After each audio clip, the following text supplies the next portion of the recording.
¿Qué tal, amigos? Hoy tenemos un desafío que es llevar adelante una charla en la cual me propongo disfrutarla con quien tengo de invitado, que es un lujo, y espero que ustedes también puedan disfrutar esto y podernos sumergir en el fascinante mundo de autoconocernos, del autoconocimiento, y a partir de eso, que es un gran desafío y que nos cuesta muchísimo atravesar ese camino, podernos perfeccionar o al menos evolucionar, no perfeccionar porque la perfección no existe, evolucionar en nuestro liderazgo. Estoy con Alejandro Oneto Gaona, quien en su inicio de formación quiso ser abogado y hoy es coach y entrenador en temas de liderazgo de grandes figuras del deporte de distintas ramas, y que esto también lo aplica dentro de equipos de trabajo de una empresa. Lo cual también es fascinante entender cuando nos formamos en algo y podemos terminar haciendo otra cosa en la vida, y eso habla de nuestra evolución y de nuestro liderazgo. Alejandro, bienvenido, un gusto, y espero que me puedas llevar por ese mundo del autoconocimiento. José, muchas gracias por invitarme acá, es un gusto para mí también, y eso de que espero que me lleve, no, vamos a ir los dos. Bien. Así es la vida del autoconocimiento. Exacto. Siempre junto, en equipo y a la par. Para aquellos que no te conocen, de repente tenés que dar tu resumen, tu pequeño bio de quién sos, qué hiciste para llegar a donde estás. Esa pequeña bio arranca con la abogacía. Yo me puse a estudiar Derecho porque mi madre, que era una encantadora manipuladora, me dijo, vos naciste para ser abogado. Y que poder la palabra sí, sobre el otro y de marcar y... Exactamente. Y como la relación que teníamos los dos era excelente, le di cabida. Naturalmente le di cabida. Pero a medida que iba estudiando la carrera, me fui dando cuenta, esto no resuena en mí. Y en el medio de la carrera quise hacer un piquete. Ella se fue de viaje con mi padre y cuando vuelve, huele algo raro. Y me dice, ¿en qué estás? ¿En qué estoy? Acá, en casa, domingo, a la mañana vos llegaste, te estoy recibiendo. No. ¿En qué estás? Huelo algo. ¿Qué estás oliendo? Un cambio en vos. ¿Y qué es ese cambio? Yo preguntándole, me divertía mucho preguntándole, ¿vos querés cambiar de carrera? Sí, le digo, quiero estudiar psicología. Creo que nací para eso. Y me dice, palabras más, palabras menos, te vas a morir de hambre. El miedo que tenemos todos los padres, digamos, primero cuando lo hicimos del otro lado estuvo bien, cuando nos toca como padres, ahí hay un temor espantoso, ¿no?, con los hijos. ¿Y cómo no transmitirle ese miedo? ¿Y qué le retrucaste vos? Dije, pero si sigo estudiando Derecho, a la larga, esto que estoy sintiendo que no resuena, va a terminar de abarcar la carrera. Voy a hacerlo con una sensación de que no es lo mío. Y hacer eso es ir en contra mío. Dice, queda tranquilo que estas son dudas. Yo estoy convencida que vos estás para esta carrera. Tu rol dentro de esta familia es casi la de un abogado afuera. Me dice, ¿a vos te gusta resolver los conflictos? Digo, sí, pero a mí me gusta más que nada entender por qué se llega a ese conflicto, no resolver el conflicto. Y la verdad que esto último que te dije es lo que siempre primó en mí. ¿Por qué se llega a esta situación de conflicto a nivel jurídico? ¿Qué es lo que moviliza a buscar la solución a través de esta vía y no previamente? ¿Qué se origina en las personas que forman parte de un litigio? ¿Qué es lo que nos lleva al enfrentamiento? Sí, exactamente, digo usar la palabra esa. ¿Por qué nos enfrentamos desde este espacio que es sumamente áspero? Conflicto, sí, egos. muy conflictivo, ego, ingredientes que no generan una solución desde adentro hacia afuera, sino Además, de no afuera. se va a buscar eso, digamos. No se busca. Se busca terminar con el otro. Anular al otro. Anular al otro, inhibirlo. Y creer que logrando eso... Hiciste justicia. Hiciste justicia y te vas a sentir más tranquilo. Eso fue también parte de lo que te hizo dejar de decir, bueno, yo no... Empiezo a sentir que no voy a ser abogado, y lo otro que te quiero preguntar es, ¿cuándo te das cuenta o qué cosa hace que vos hagas el clic y decir, no voy a ser abogado, entendí todo esto y quiero ser psicólogo, quiero estudiar psicología sin saber todavía todo lo otro que iba a venir, ¿no? Acá, José, se me viene algo muy importante y esencial que vos lo tenés más claro que yo, que es la escucha. A mí me gusta escuchar. Y sobre todo... ¿Eso de chico lo tenías? Sí, con amigos míos que yo veía que estaban en una situación complicada, personal, me gustaba escucharlos. ¿Siempre caías en ese rol? Sí, siempre. Naturalmente caía en ese rol. ¿Algún amigo, algún conocido tenía algún problema y decía, Alejandro... Sí, y además percibía que estaba en una situación, y digo, a vos te noto que estás en un momento complejo. Me dicen, sí, es verdad, no lo puedo disimular. Y ahí empezaban las preguntas, a escucharlo y a encontrar una solución entre los dos. O me pasaba que era en grupo, buscar una solución entre todos. Colaborar con esa... Que todos ganen ahí. Exactamente, pero que todos aporten lo que tenían para dar en ese momento, para encontrar la claridad momentánea o un poco más que momentánea, ¿no? Pero que tengan claridad para observar, interpretar e intervenir de una manera bien pragmática. Y vos, cuando lograbas ayudar, más allá de la resolución o el resultado final, pero intervenías en esos conflictos, en esas situaciones de tus amigos, que lo hacías porque empezabas a tener ese rol, los demás sentían que vos tenías ese rol y vos lo querías cumplir. ¿Cómo te sentías posterior a tu intervención? Me sentía primero un agradecido que hayan confiado ese momento de ellos en mí. Y me sentía útil. Pero útil porque empezaba a aflorar esta vocación que está ligada con el servicio. ¿Y de dónde trajiste esa cuestión de identificar que estamos para el servicio? Que al menos venimos a este mundo para el servicio, que a veces nos apartamos muchísimo de ese camino, pero ¿dónde lo tuviste? Cuando yo veía que en él, o en ella, o en ellos, o en ellas, empezaba a transformarse la mirada. Como en esa mirada reflejaba, me tengo que correr de este acá lugar y tratar de abordarlo en otro ángulo, porque estoy viendo lo mismo y estoy haciendo lo mismo, por ende los resultados son los mismos. Algo muy similar que te pasa a vos en tu profesión. Cómo abordan, cómo operan desde un mismo lugar.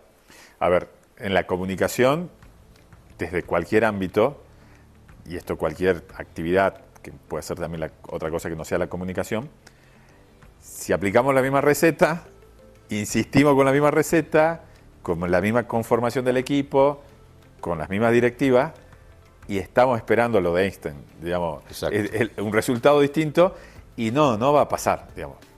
Claramente no va a pasar. Y eso que la comunicación no es una ciencia exacta, pero requiere más aún, al no ser una ciencia exacta, que todo el tiempo trate de cambiar puntos de vista, enfoques, y tratar de salir de tu postura, porque no vas a lograr un cambio, digamos. Es muy difícil porque nos enfocamos y vamos ahí hasta el final y creemos que ese es el camino. Volviendo a ese momento que le decías a tu mamá, listo, yo quiero psicología. ¿Cómo es el proceso de ese momento de decir, bueno, che, yo creo que voy a ser psicólogo, suponete que hubieras ejercido, hasta llegar a ser un coach? Digamos, contame, si lo puedes resumir o nos puedes ir metiendo en etapas, ¿cómo fue ese camino para llegar a lo que sos ahora? Esta señora encantadora logró lo que quiso. Seguí estudiando. Hubo contratiempos en la carrera, pero seguí y la terminé. La de abogacía. Sí, con mucho esfuerzo la terminé. En el medio de ella se muere por una enfermedad, que era un cáncer. Y a mí me costó mucho reincorporarme porque tenía el peso de esa ausencia diariamente. ¿De alguna forma también era un honor a ella terminar la carrera o no lo tomaste como un mandato? No, no tomé como un mandato, ahí se... ¿Supiste digamos, separar? Sí, ahí pudo transformarse ese mandato. Que en verdad era un mandato por una visión de ella, por una consideración de ella hacia mi persona que creía que lo mío iba por ahí. Me recibo y lentamente empiezo a cuestionarme, bueno, dentro del estudio jurídico que estaba trabajando, que esto realmente no era lo mío. No era lo mío, no lo podía tolerar. Y después de un tiempo, llegué a los 30 años. ¿Cómo lo experimentabas? Porque, digamos, hoy vamos más hacia ser más consciente y uno en el cuerpo siente de lo que está haciendo, que no es lo que uno quiere, entendiendo que uno tiene que pagar las cuentas y demás. Pero hay un momento que cuando estás tan desalineado de tu propósito, es un estado insoportable. Un estado que se vuelve automático. Sí. Que es la única forma para poderlo soportar. Es decir, bueno, me pongo en piloto automático y repito todas las tareas todos los días y demás, pero eso no lo puedes mantener mucho tiempo. No. Te devora. Sí, y además, si queremos graficarlo, vayamos al símbolo, ¿no?, de la batería en el teléfono. Siempre entraba en rojo. Me levantaba y estaba en rojo cada vez que iba a trabajar. Digo, esto no es lo mío, no puedo seguir yendo en contra mío. Hay momentos que hasta el cuerpo ya te prende todas las alarmas, es como un avión que va cayendo, va perdiendo altitud, y dice, listo, tantos pies menos, demás, hace algo porque no estamos a punto de estallar. Exacto. Y bueno, tuve un problema de salud que fue hizo plantear, el impacto. Sí, dije, bueno, listo. ¿Qué voy a hacer con esto? Lo tengo que atender. Y más que tener, lo quiero atender. Y empecé a atenderlo con muchas luces alrededor, tratando de meterme de lleno y hacerme cargo, querer responder, ahí está la responsabilidad, ¿no? Desarrollar esa habilidad para darle una respuesta a lo que me estaba pasando. Y empecé. Me meto en el mundo de las comunicaciones, estudio una maestría en comunicación, y empiezo a darme cuenta que la comunicación es algo que también a mí me nace desde adentro, pero no me terminaba de cerrar del todo. Termino la maestría y de la nada me aparece una psicóloga amiga y me dice, ya que vos estudiaste coaching, ¿por qué no atendés a este equipo de rugby que vino a pedirme a mí, que yo no tengo ni idea? ¿Vos venías sí, de una tradición de rugby? De rugby, sí, de Bien. rugby. Atendelo vos, vas a saber manejarlo mejor que yo. Y empecé, hace 15 años. Y ahí empezó a rodar esa bola que dentro del eje central de esa bola estaba la vocación de servicio. Y no quiero que suene a frase hecha, pero para decirlo de una manera es invitar al otro a que trabaje con él mismo para que pueda conectarse y así dar desde adentro hacia afuera lo que tiene adentro, lo que él considera que vibra adentro de él o de ella. Ya nos metemos ahí, que me parece todo un mundo para descubrirnos, pero ¿te acordás de ese equipo, de ese primer equipo? Sí. ¿Cuál fue algunos o el tema que fuiste a desarmar, que podría ser un bloqueo que ellos podían tener? ¿Y qué hiciste y qué lograste? Me acuerdo que tenía que primero abordar a los entrenadores, que para ellos la herramienta del coaching era totalmente desconocida y que había un juicio. Es una venta de humo. Bien. O una debilidad. Sí. Esto no es para gente fuerte, no. Esto es para gente que tiene un problema. Famoso. Y nosotros no tenemos un problema. Y discúlpame que ahí te interrumpa. Pero por favor, sí. Lo que más sucede a veces, que esto no solamente en un equipo de rugby, en una empresa, que los directivos dicen, che, tenés que darle a mi equipo una capacitación de innovación o de comunicación interna porque no se comunica o no son innovadores. El primero que tiene que cambiar es el que está arriba, digamos, porque si no, hacia abajo no va a haber un cambio y debe ser consciente de ese cambio. ¿Y qué apertura tenían los que estaban arriba? Totalmente cerrada, entendiendo que el problema está abajo y no entendiendo que soy parte de un todo y que si yo no acciono, que soy el líder, el cambio no lo hago yo, no va a ir hacia abajo. Esto es como con los hijos, digamos. Sí. Yo no puedo inculcarle a mi hijo algo que yo en hechos no lo hago, digamos. Claro. Y eso hubo mucho tiempo, hoy ya mucho menos, pero de ese management, de entendiendo que no, el equipo es, yo no, como el primero del cambio es el líder. Contame un poquito más de ese equipo. Sí, pero me quedé con un punto. En todo lo que estabas diciendo me salió la palabra incoherencia. Sí. ¿Cómo la manejaste? Teniendo en cuenta que eran cargos superiores. Y en esa situación tuve que ir de frente y decirle, acá hay un tema de que si vos no cambiás, lo otro no va a cambiar, y hay un contrapunto, una oposición de situaciones, y no va a funcionar, digamos. Porque si vos le estás pidiendo que ellos vayan en un sentido del cual vos no vas en ese mismo sentido, y ellos tampoco van a abrazar esa acción de cambio si no te ven a vos convencido de eso, digamos. La tropa no va a atravesar el río si el general no lo hace y no entiende que es el camino por donde debe ir la tropa, digamos. ¿Cómo te llevaste con la resistencia? Inicial, me imagino. Muy frustrante. Además, decir, acá no hay posibilidad de cambio, digamos, porque el problema estaba más arriba, digamos, porque seguía siendo el mismo sistema operativo que ya había producido esa situación de postergación a la innovación, a la conexión entre las áreas, a poder trabajar en equipo. Y era porque ya era la cultura esa, digamos. Lo que ahí había que desarmar era la cultura y debía venir más de arriba. Una rigidez notoria, ¿no? Ya, todo el tiempo. ¿Por qué? Porque me agarro de lo que yo sé y tengo miedo justamente a ese cambio. Como ser humano, lo primero que vamos a hacer es afianzarnos acá, de quedarnos quietos, porque ir hacia terreno desconocido destruye mi ego y me siento frágil. Y me siento frágil. Y no puedo, como líder, ser frágil. No me puedo permitir. Totalmente. Sí. Digamos, no me puedo dar ese lujo, que es el gran lujo hoy, la vulnerabilidad, que ya vamos a hablar sobre eso. Me meto en lo que tocaste cuando decidiste decirle a tu mamá, listo, yo voy hacia psicólogo, descubrís dentro de ese primer equipo de rugby que tenés que coachear contra todo el descreimiento de los líderes de ese equipo, sí, de los jugadores seguramente.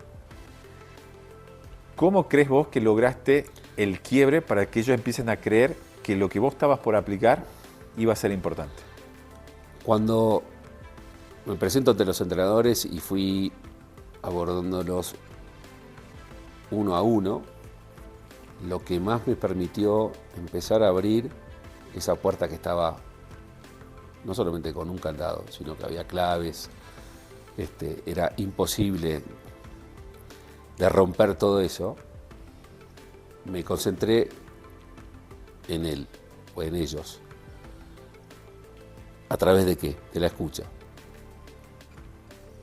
Yo escuchaba. Y era tan atenta a la escucha que yo preguntaba. En base a esa escucha. Devolvía lo que escuchaba, en forma de pregunta. Y llega un momento que no tiene más respuestas más que la que está bien adentro. Digamos, cuando ya nos desnudamos totalmente. Sí, totalmente, sí. Y hay gente de este equipo, hay entrenadores que lucharon contra esa resistencia. Fue por eso de no querer mostrarse, claro. Digamos, iban por un lado buscando esa revelación, pero a la vez iban con una serie de anticuerpos de no mostrarse quiénes eran. Exacto. Y yo les pedía que vieran esto que estaban haciendo de manera pragmática y funcional, que no había detrás ningún telón místico, ni espiritual, ni mucho menos. A ver, la situación está indicando que ustedes no les llegan a los jugadores. No pueden ustedes ejercer el cargo de entrenadores porque no hay un puente. Y son ustedes los que tienen que cruzar del otro lado, observar más detenidamente a sus jugadores, que eran chicos de 14 años, que déjame adelantarte que eran muy permeables a todo lo que íbamos trabajando. Además, están buscando una referencia Sí. y sus entrenadores, sus líderes son claves ahí, digamos. Claro, pero estaban desorientados porque arriba no había esa contención que les debería brindar formación. En este deporte,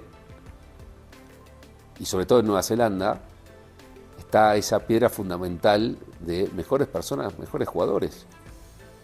Si vos vas directamente a enfocarte al juego, a la parte del jugador, A la técnica, estás perdiendo un montón de pasos anteriores que son fundamentales. Y que son el después- cimiento, digamos. que después se hacen notar.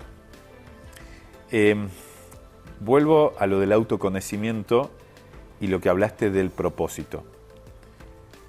¿Cómo descubrimos esto que descubriste vos un día que decía, no quiero ir más a ese estudio jurídico, no quiero ejercer, no quiero ser abogado, hay algo que me late por otra parte, pero cómo logramos conectar con ese propósito y cómo podemos ir en ese camino del autoconocimiento? Después de escuchar lo que me estás diciendo, se me filtró la falta de educación que hay en estos temas. Alguna que otra vez lo escuché en el colegio, pero muy vagamente, el propósito. Es más, hasta hace, no digo 10 años capaz, las empresas tenían que poner en sus páginas web visión y misión, que por lo general, y nosotros mismos lo hicimos, lo buscamos el día que hay que rellenar ese espacio en la página o presentar, o un evento donde hay que presentar, y lo escribimos cuando en realidad visión y misión, o el propósito que es la evolución hoy hacia eso, debería ser la piedra fundamental, fundacional, porque a partir de ahí va a ser el paraguas de lo cual va a ser toda la empresa. Si yo digo, vamos a ser la empresa que mejor ejecute cualquier plan de comunicación, bueno, ¿qué es un plan de comunicación? ¿Qué es la mejor forma? ¿De qué manera? Y cualquier cosa que esté fuera de eso no entra en esta empresa. Y en realidad vamos por detrás de eso, ¿no? Digamos, es una cuestión de forma, ¿no? Queda lindo el propósito. Iba a decir decoración. Exactamente. Y ahí creo que está el error. Bueno, habrás visto un montón de ejemplos de, ¿no? Misión, visión. Propósito ahora también, ¿no? Sí. Textos muy lindos que tira inteligencia artificial, pero están, lo que hablamos inicialmente, son incoherentes o no son coherentes con lo que termino viendo de empresa, digamos. Sí. No son auténticos, ¿no? Ujú. ¿Qué elemento? La autenticidad. ¿Y cómo logramos ese camino? Y de los ejemplos que vos has tratado, miles de Sí. jugadores, Sí. equipos. Pero también se me vienen ejemplos que vos tenés ahí girando por tu cabeza en este momento, ¿no? Y si yo te pregunto, ¿cómo lograbas llegar a ese punto esencial del propósito, ¿no? ¿Cómo hacías que el propósito sea un tema central que generara una conexión? Y por lo general, me parece a mí, y decime vos si a vos te pasó, que se llega al propósito después de muchas derrotas, de muchos errores. Se llega gateando, por lo general, quiero decir, ¿no? Porque, como de vuelta, no hay educación en cuanto a eso, entonces no hay mucho conocimiento. Y pasa a ser, como vos lo dijiste, José, algo decorativo. Es más, el propósito que se termina exponiendo es parte de toda esa mampostería que vamos montando constantemente para escapar al verdadero propósito. Y digo esto que parece una mezcla de palabras o algo. En ese camino de pasar muchas derrotas, muchos momentos de vulnerabilidad, y después vamos a hablar de la vulnerabilidad en el liderazgo, nosotros que pertenecemos a la generación X, y quienes son más grandes más aún, nos enseñaron que tenemos que construir ciertas máscaras, ciertos roles dentro de la sociedad, y eso nos fue, como te pasó a vos con el tema de abogacía, separando de tu propósito. Entonces, la única forma, o al menos de la que yo experimenté, y hoy todavía estoy buscando mi propósito, creo que cada vez lo empiezo a tener más claro, es la evolución y es haber pasado todo ese camino.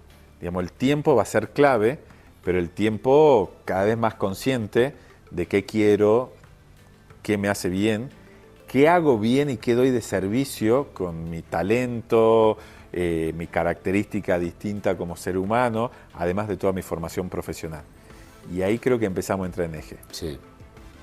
Pero el camino no es fácil porque tenemos que ser sinceros con nosotros mismos y eso podemos mentir a muchos y donde más esforzamos es a nosotros mismos para mentirnos. Sí, pero irse a dormir con una mentira, ¿no? Es durísimo. Es durísimo. No concebís el sueño. No. Y además, con el ritmo que se está viviendo hoy por hoy, y ya hace un tiempo, no hay pausas. No podemos frenar y atendernos, mirarnos. Usemos el término que hoy se aplica bastante, que es escanearnos. ¿No? Esa varilla que baja y te escanea. No podemos, no nos permitimos, creemos que no tiene sentido y ahí seguimos aumentando la velocidad con la cual vivimos, un ritmo frenético que no invita a zambullirnos adentro nuestro. Porque no quiero que suene poético, pero esa aspereza, esa sensación de no hay necesidad de que me meta dentro mío. ¿Para qué? Si ya tengo más problemas afuera, Claro. voy a escuchar cosas que no quiero escuchar. Se me viene abajo toda la estantería. ¿Para qué lo voy a hacer? Pero lo cierto es que si no salimos de esa comodidad y quebramos esa pared que no nos permite meternos en nuestros propios desiertos, me hace acordar a un amigo jesuita que tuve y hay que atravesar los desiertos. Si no lo hacemos, si no empezamos a ir con un alargador y una bombita para ir iluminando de manera pragmática rincones que nunca nos dimos cuenta que estaban, vamos a seguir viviendo con algo muy acotado. Y la verdad es casi una especie de ir mutilándonos en la esencia, ¿no? Porque reprimir más aún sí, lo que somos. Lo que somos, lo que traemos con nosotros, traemos algo. Y de vuelta, no me quiero meter en zonas espirituales, No. sino vamos, algo traemos. Hay una energía. Algo que estamos manifestando. Lo hacemos con total naturalidad cuando somos chicos y después, donde nacemos y el entorno donde estamos, nos van como moldeando. Pero llega un momento que, como dice Steve Jobs, hay que salir de ese tubo, ¿no? Que no se pueden tocar las paredes. Que dice, bueno, vos seguí. Recibite, busca un buen trabajo, buscate una buena chica o un buen chico y casate, tené hijos y vos metele. Sin cuestionar nada, claro, sin sentir nada, desconectado. Desconectado. Siguiendo el piloto automático Sí. Y hay un momento que va a pasar factura. Sí. ¿Cómo es tu ejercicio de ayudarlo justamente a quienes coachás? Y si puedes contar algún ejemplo de más, de ir buscando ese propósito. ¿Cuál es el proceso? Yo lo primero que les pregunto, después de escucharlos atentamente, es ¿cuánto crees que te conoces? Dicen, ¿en qué sentido? Digo, vos sabés cuáles son tus fortalezas, por decirlo, que está muy utilizado hace años, el famoso FODA. Sí. Pero trato de hacerlo bien dinámico. ¿Cuáles son tus fortalezas? Y no me gusta hablar de debilidades. ¿Cuáles son los ajustes que necesitas hacer? ¿Cómo te definís?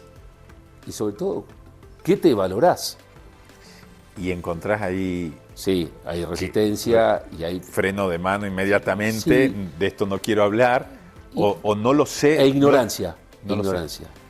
No lo tengo definido, no lo puedo ver en mí todavía.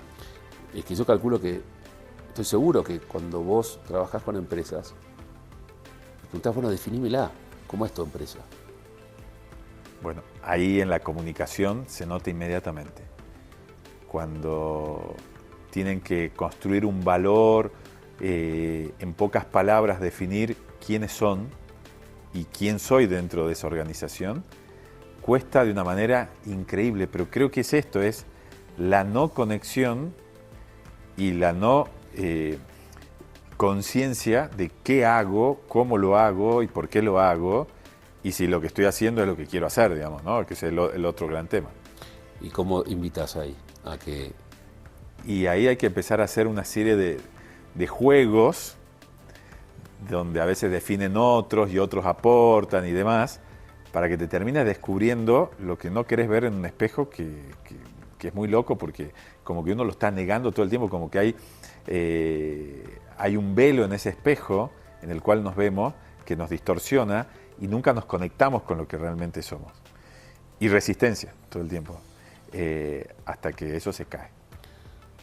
Paciencia en el medio, ¿no? Para que no, ese velo se corra. Digamos, el tema es tratar de relajar, porque del otro lado cada vez va a haber más resistencia, más resistencia, más resistencia. Y el tema es cómo hago que empiece a ver eso que él no está viendo de sí mismo. Es muy loco, porque parece una tontera lo que estoy diciendo, no, pero nos pasa todo el tiempo. Sí. Digamos, che, ¿qué te diferencia de tu competencia? Y a veces, no, bueno, nosotros tenemos un mejor producto. No, sacame el producto. El mejor precio, sacame el precio. Hay una esencia, hay algo en vos que es eso, especial, y cómo conformaste un equipo que está hecho por personas totalmente distintas entre sí, que conjugadas están dando algo especial. Hoy capaz que no están dando el 100%, pero ahí está la esencia. Y en esos empresarios que te hablan a vos y te piden que les des una mano, ¿percibís ese autoconocimiento, el nivel de autoconocimiento que tienen? No, creo que es muy bajo. Creería, digamos, esto también tratando de pensar que yo lo tengo que desarrollar en mí mismo más aún, pero noto como que hay mucha desconexión o más foco en la primera instancia del mandato de qué somos, por qué estamos acá y demás, que es la cuestión operativa, y nunca traspasan esa pared hacia el otro lado, que siempre los invito a que lo hagan desde el lado de la comunicación, porque lo hacen inmensamente poderosos, digamos, ¿no? Que es tratar de ser lo distinto. Siempre alguien que trabajaba en identidad me decía, vos podés tener la bolsa de harina a 10, el otro la pone a 9, este 8, este 7, este 6, este 4. En esa pelea no hay nada trascendente. Ahora, si vos conectás con lo más profundo tuyo, de cuál es tu identidad y tu propósito, frente a esa actividad que realizás, wow, no te va a parar nadie. Hablaste de la trascendencia, que me parece fundamental. Digamos. Porque ahí está la diferencia que puedes hacer, si es trascendente o no. Pero trascendente, ¿a qué nivel? ¿No? Uh-huh. ¿Desde dónde generás esa trascendencia? Y ahí ya viene después la cuestión del legado, qué dejo, qué marco en ese camino. Yendo en esa dirección, Alejandro, ¿cómo le decís ahora a alguien que tiene que liderar un equipo, sea deporte o sea empresarial, lo que sea, tiene que estar frente al ejercicio del liderazgo, pueda desarrollar su autoconocimiento y el de su equipo? ¿Por dónde comenzar? Que empiece por él, por lo que ya hablamos, ¿no? Que empiece por entender, comprender y materializar sus fortalezas. Que esas fortalezas no las tenga como algo decorativo, sino más bien un recurso que puede utilizar. Y que en el medio se dé cuenta y que reconozca y que valore lo que está haciendo con él mismo para poder aplicarlo al equipo que tiene, ¿no? Ahí para liderar. Yo tengo un esquema que es innegociable para mí, ¿no? Que sería, para hacerlo gráficamente, el dibujo de una persona y 3 escalones. En cada equipo que abordo, ya sea deportivo como empresarial, es trabajar con la persona de manera individual, de manera pragmática y funcional. En el fútbol se habla mucho del carácter, entonces siempre uso la palabra carácter. No sé si recordás partidos y sobre todo las previas de los partidos importantes que la gran mayoría de los jugadores dicen es una prueba de carácter. Sí, como que pone esto en juego, mi templanza. Sí, vamos a ver de qué estamos hechos, ¿no? Y hablan de la hombría. Y empieza a aparecer la cuestión de lo rígido, Claro. no lo flexible, digamos, ¿no? Bueno, hablaste de lo rígido. Yo cuando hablo del carácter y trato de presentarles que el carácter está abierto a todo lo que hagan, ya sea positivo o negativo. Ese carácter se va nutriendo de esos aportes hasta el momento inconscientes. Y yo hago la pregunta a todos los equipos que abordo. ¿Quién considera que nace, vive y muere con el mismo carácter que nació? Hasta ahora, por suerte, de 25 que puede ser un plantel, 3 dicen, yo soy el mismo. Ahí empiezo a preguntar, ¿en serio que sos el mismo? ¿Sos el mismo que hace 2 años? ¿Sos el mismo que hace 5? ¿Sos el mismo que hace 10? ¿Y por qué caemos en esto de, no, yo soy así y que el mundo acepte como soy, porque yo soy leal, como si venderíamos una cuestión de autenticidad y de lealtad hacia nuestros supuestos valores para cerrarnos en algo que resistimos a un cambio? Bueno, lo habrás escuchado 1000 veces, yo soy así. Yo, Así soy, si te gusta bien y si no te gusta también. Y no se dan cuenta de la posibilidad que tienen de cambiar. Se cambia si se quiere, si nace desde adentro hacerlo, ¿no? Entonces, teniendo en cuenta esto que te acabo de decir, los invito a ser conscientes de, che, si trabajo conmigo mismo, desde este punto de vista pragmático y funcional, si los 25 que formamos parte de este plantel asumimos con conciencia la importancia de trabajarse con uno mismo, lo vamos a trasladar al equipo. El equipo, al igual que el carácter, está abierto a recibir consciente e inconscientemente, negativa y positivamente, el aporte que hacen los jugadores. Entonces, pero imagínate los que ya toman conciencia y empiezan a ser artesanos de sus aportes. La construcción de la identidad de ese equipo, ¿cómo puede ser? ¿No? Y trasladarlo a la cultura de un equipo, y más bien del club, y a la de una empresa. Si cada uno hace este trabajo individual, tan necesario, y que, José, vos creo que vas a coincidir, ya el tiempo nos está indicando de no hay más margen. no. Ya estamos del otro lado. Hay algo que para mí está pasando en nuestra época y tiene que ver con toda esta temática que estemos hablando acá a través de toda esta plataforma.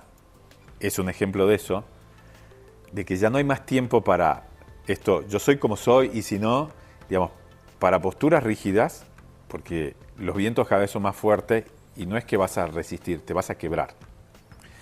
Tampoco para ser elástico en el sentido de voy y vuelvo nuevamente a lo que soy, sino son tiempos de maleable, y no estamos hablando de, si se quiere, entre comillas, transar valores. No se trata de eso. No.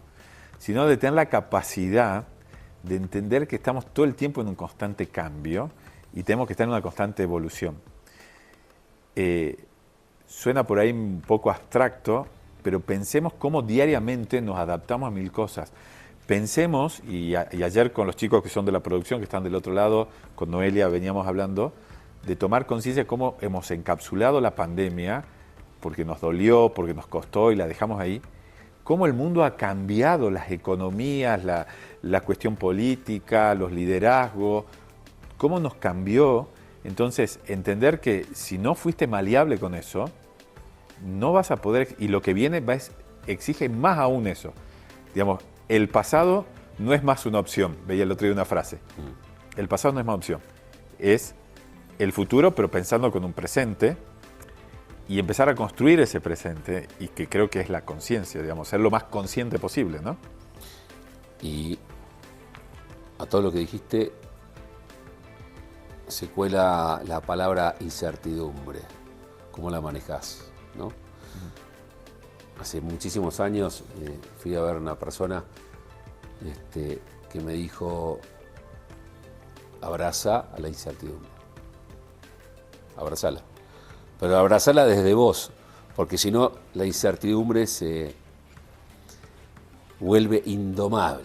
Bueno, te acabo de meter un tema que para mí lo vinculo inmediatamente, le hago ahí como un hipervínculo, que es con la vulnerabilidad. Tuvimos por muchos años esta cuestión que dentro del liderazgo, del management, tus problemas de la puerta para afuera del trabajo, de la empresa, del equipo, porque acá venís a hacer tal cosa. Y no entender que somos un todo, 360 como seres humanos, y que hoy tenemos una gran oportunidad, como decías, abrazar primero la incertidumbre y también creo la vulnerabilidad. ¿Cómo trabajás eso y cómo haces que tus coacheados trabajen ese proceso de la vulnerabilidad? El tema de la vulnerabilidad a mí me invita directamente a desmantelarla, porque detrás de ella, o mejor dicho, del concepto general que hay sobre ella, el juicio más que nada, más que el concepto, es totalmente injusto con el fortalecimiento que hay dentro de ella. El reconocerse que hay un límite, que ese límite no sea algo vergonzoso de compartirlo, sino más bien un reconocimiento humano, que si supieran que detrás de ese reconocimiento surge inmediatamente un fortalecimiento que los va a invitar a hacer este cambio que vos venís mencionando, la vulnerabilidad sería abordada de otra manera. Ojo, en este tema no es... No estamos romantizando. No, eso es lo que te iba a decir. No quiero llegar a ese punto, sino de tener un sinceramiento. De que esto me pasa. Esto digamos, es lo que me pasa y no pasa nada que te pase esto. Digamos, porque por ahí también con las redes sociales, que vamos a estar a través de esa plataforma, hay una cuestión de no debo mostrarme, nunca. Digamos, ni hacer tampoco una apología de la tristeza y demás, pero tampoco que todo el tiempo tiene que ser feliz, porque no lo somos y creo que estamos cayendo en una trampa en eso. Sí, hablaste de las redes y es para mí un tema que la gente no se da cuenta de lo peligroso que puede ser. Abrime un poco más el concepto esto de por qué tenemos que atravesar la vulnerabilidad y qué nos espera del otro lado si acá hay un acompañamiento y un trabajo consciente. Es que la vulnerabilidad es un reconocimiento sincero, auténtico, que nos va a conectar más con la esencia nuestra. Vuelvo a decir, ¿en qué tono? Práctico y funcional. Y además, el hacerlo frente a otros, dentro de un ámbito ya sea laboral, o deportivo, o personal, genera una conexión instantánea. Se está abriendo. Está mostrando su propia vulnerabilidad. El otro puede proyectar, decir, sí, yo siento lo mismo. Conectamos con empatía. Puedo utilizar el ejemplo de otro para atravesar lo que capaz que a mí me está costando, pero ya lo empiezo a ver. Me contagia. Empiezo a sentir que puedo aflojar y que me permito aflojarme y que puedo mostrarle algo que hago un esfuerzo enorme para esconder, y eso me conecta, me integra, genera en esos ámbitos que te dije una comunión. Alejandro, ¿esto lo ves muy presente todo el tiempo que abordás equipos y sobre todo en hombres, en varones? Te voy a traer un caso de hockey, de jugadoras, que estoy ahí abordando mucho el tema de no seguir condicionados por los resultados, sino más bien entrar... Nuestra vida se va detrás de eso, digamos. Ayer hablaban justamente, ayer anoche tuve una sesión con un equipo de hockey que decía: seguimos vivas porque seguimos ganando. Wow. El día que tenga el fracaso no existimos más, digamos. El momento de la ejecución masiva. Sí. Digo, yo no estoy escuchando muy bien. ¿Me lo puedes decir de vuelta? A propósito, para que seguimos vivas porque seguimos ganando. Digamos, es poner ante todo, bajo cualquier, digamos, riesgo, siempre que sea el resultado nada más. Qué manera de postergarnos. Totalmente. De postergarnos, condicionándonos a lo que es un resultado. Le digo, ¿ustedes cómo creen que llegan acá? ¿En serio creen que la vitalidad de este equipo es porque vienen ganando?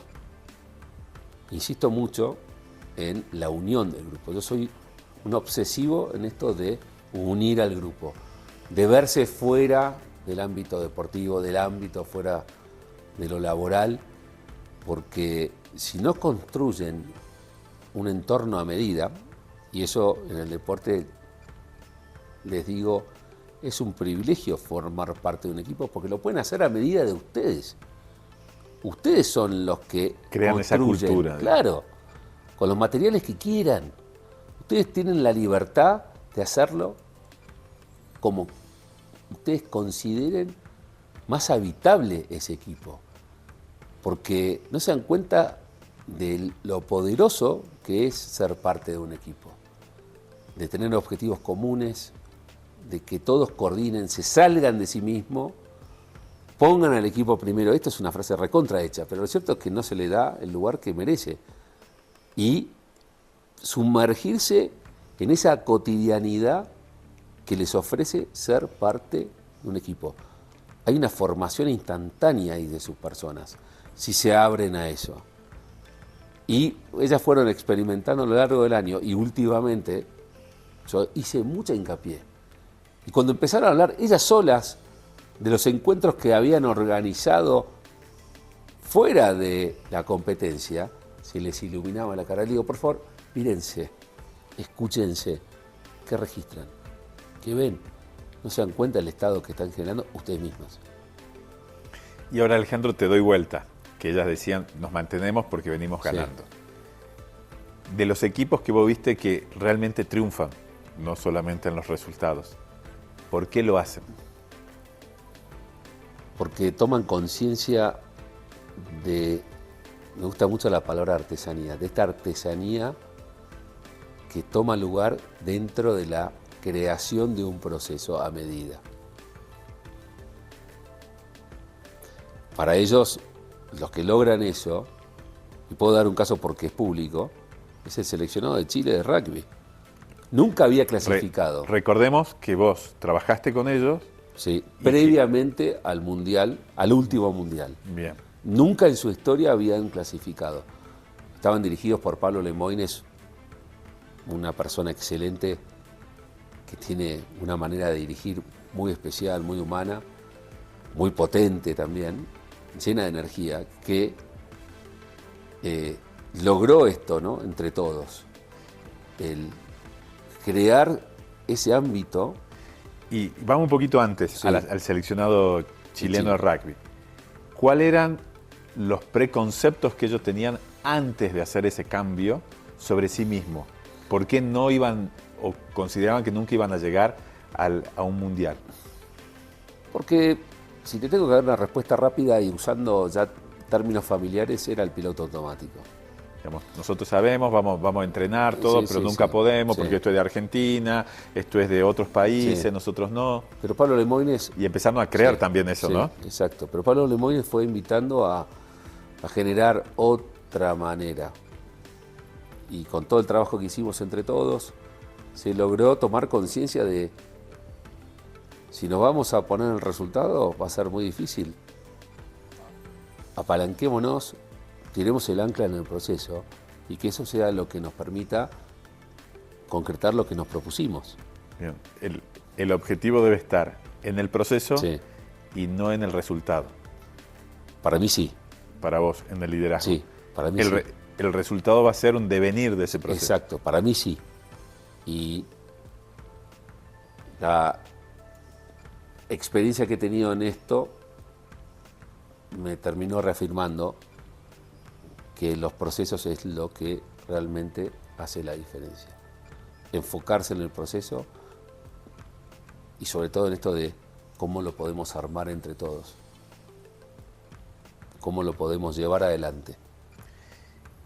De ese proceso que lograste trabajando con el seleccionado chileno de rugby, que llegan al Mundial,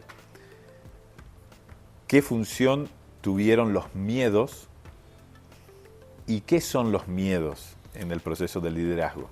Empiezo por decirte que los miedos son pensamientos. Bien. Esto es como la habitación oscura cuando éramos chicos. Exacto. Y que adentro iba a haber el cuco o un monstruo y no lo había. No lo había, pero pensabas que sí. Sí. Bueno, en el momento que los abordás desde ese lugar, como un pensamiento, atender ese pensamiento, ¿de dónde viene? ¿Por qué surge? ¿Surge de mí o surge de afuera? ¿Qué me lleva a pensar así? Y habían pensamientos que también derivaban de los miedos y de un manual que siempre trato de traerlo, que es ese manual que existe en todos lados, pero vamos al deporte, ese manual viejo, con ya las hojas flojas, que se sigue pasando de generación en generación. Como si dentro del manual estuviese la fórmula ya, ¿no? De la Coca-Cola. Esto se hace así y listo. Listo. Y no hay forma de cambiar pero esto. no se dan cuenta que ya las hojas están recontra flojas. No digo que todo ese manual ya no sirva. Pero una parte de él ya no. Sí, entonces, porque ese manual no invita a... Bueno, ¿y cómo es el caso concreto? ¿Cómo es este seleccionado de Chile? Porque ese manual capaz que no se ajusta. No es que el seleccionado se tiene que ajustar al manual, es al revés. Es hacerlo a medida. Entonces, es ahí donde el proceso cobra tanta importancia, que justamente esos pensamientos que vos decías al principio, José, que es, si yo tengo en claro qué quiero y cómo lo quiero vivir, los pensamientos tienen que estar, ¿no?, conducidos. Alineados hacia ahí. Sí, conducidos. Tener en claro eso, una de las herramientas que les transmito a los jugadores, sobre todo esto de cómo se conducen en el partido. No en primera persona, sino en segunda persona. Suena ridículo al principio, a ver, explícame eso. Vamos a decirlo, Rodrigo de Paul, ¿no? Rodrigo, yo le digo a Rodrigo, que no, ojalá no es coach mío ni mucho menos, le digo, bueno, a ver cómo te puedes conducir, es, Rodrigo, vos mismo te decís, Rodrigo en segunda persona, la próxima jugada tenés que hacerla así, estate atento así, entonces tomás distancia. De uno mismo. Claro. En este caso es necesaria esa distancia. Sí, porque hay mayor conducción, porque prima el foco. Claro. Si te hablas en primera persona, soy malísimo, acabo de errar un pase, instantáneamente empieza a crecer una enredadera emocional que si no la cortás, voy te a volvés inmóvil.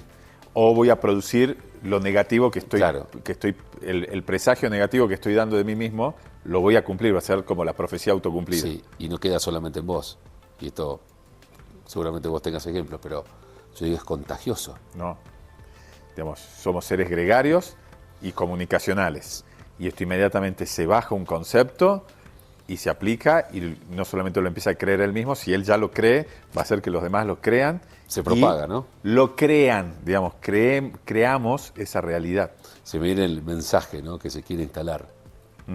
Totalmente. Digamos, cómo se trabaja el rumor como una falsa noticia es cabalgando sobre ciertos conceptos que ya existen o ciertos miedos que están instalados. Voy sobre eso, insisto y hago que se termine aceptando esa mentira, porque confirma lo que yo quiero, el sesgo, ¿no? Exacto. Nuestro sesgo que nos devuelve tranquilidad, porque es como yo concibo el mundo. Sí. ¿Cómo rompemos ese sesgo? El sesgo, qué tema el sesgo, ¿no? Porque hay sesgos que nos dominan, esa manera común, no es natural. Digo común porque ya está instalada, ¿no? Del sesgo de ir a la complicación, a ir a lo dificultoso y estar ahí enredado con eso y no encontrar y justificarnos que porque esto es difícil y no se puede solucionar. Bueno, me imagino, en tu caso, en las razones de por qué van por ahí, de por qué ese sesgo toma lugar. Alejandro, ya vamos a ir cerrando, pero quiero ir, después de haber abordado distintos temas por los cuales fuimos sobre liderazgo, ¿cuáles son los líderes que hoy se necesita con este contexto de que no hay tiempo más para ejercer cambios, modificaciones, ser moldeable a procesos? ¿Qué herramientas debe tener ese líder? ¿Qué características? Va a sonar reiterativo, pero para mí el líder tiene que ser aquel que se invita a conocerse, que logra esa invitación y no una obligación. Puede sonar a obligación al principio, pero cuando se da cuenta de lo apasionante que es conocerse, que es un camino de ida, ahí la invitación es permanente. Entonces, si ese líder se para sobre sí, y acá se me filtra un concepto muy jesuítico que es, llega un momento que decían, ¿no?, los jesuitas, y dicen que cuando ya te conoces y tenés la seguridad y la confianza necesaria, todo lo que vos generaste adentro tuyo sale hacia afuera. Sale hacia afuera. Entonces, también lo malo, digamos. claro, pero en el autoconocimiento Es inevitable es que esto es como tener un salvavidas. Por más profundo que hayas caído, solo va a ir hacia arriba. solo va a ir hacia arriba, exactamente. Entonces, necesitamos líderes que se conozcan, que se generen su propia estabilidad, que estén balanceados manualmente por ellos y que desde ese reconocimiento individual que tienen sobre su persona van a naturalmente, porque no es de manera común, sino naturalmente, a registrar al otro, a considerarlo, a empatizar con el otro y de una manera muy fluida.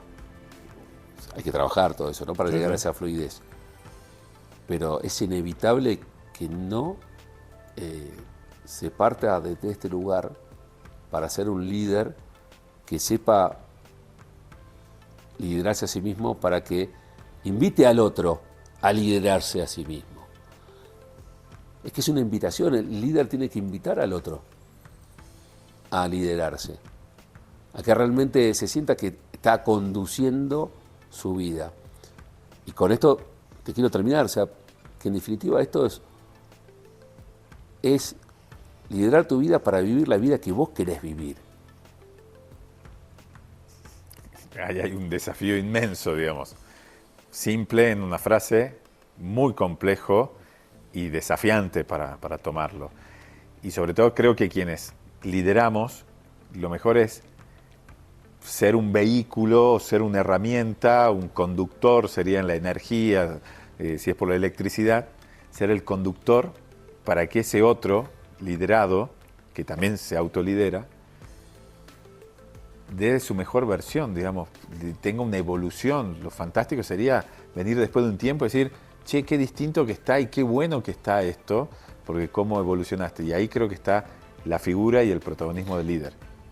Te escuchaba y inevitablemente interpreto una palabra que sale de todo lo que estás diciendo, que es esta posibilidad de crear. Si estamos conectados, creamos, ¿no?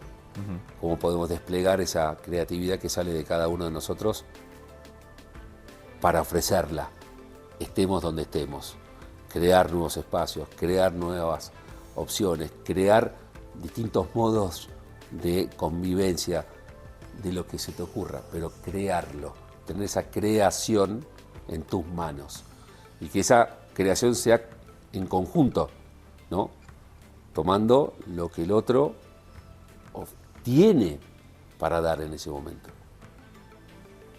Para cerrar, tenés 50 años, habías decidido ser abogado un poco por mamá y por cosas que también te habrán gustado. De repente miraste la psicología porque sabías que algo te pasaba con tu entorno, ayudando, escuchando. Después construiste toda una carrera sobre el coaching que hoy es tu realidad, tu presente y seguramente tu futuro, ayudando a que los demás sean ellos mismos, sí, la gran tarea. Y en eso te quiero preguntar, con toda esa mochila de la buena, no de la pesada que te tira para atrás, sino la que te ayuda, sí, que tiene las herramientas, ¿Qué es la felicidad, Alejandro? Qué pregunta. Y yo creo que para mí la felicidad, me voy a agarrar de una frase de Joseph Campbell, que decía que en la vida el mayor privilegio es ser uno mismo. Y yo creo que la felicidad está en eso, en ser uno mismo. No es una felicidad perfecta, porque si no sería muy aburrida, ¿no? No sería felicidad, sería otra cosa. Pero en esa manera de ser uno mismo, en esa invitación permanente a hacerlo, para mí está la felicidad.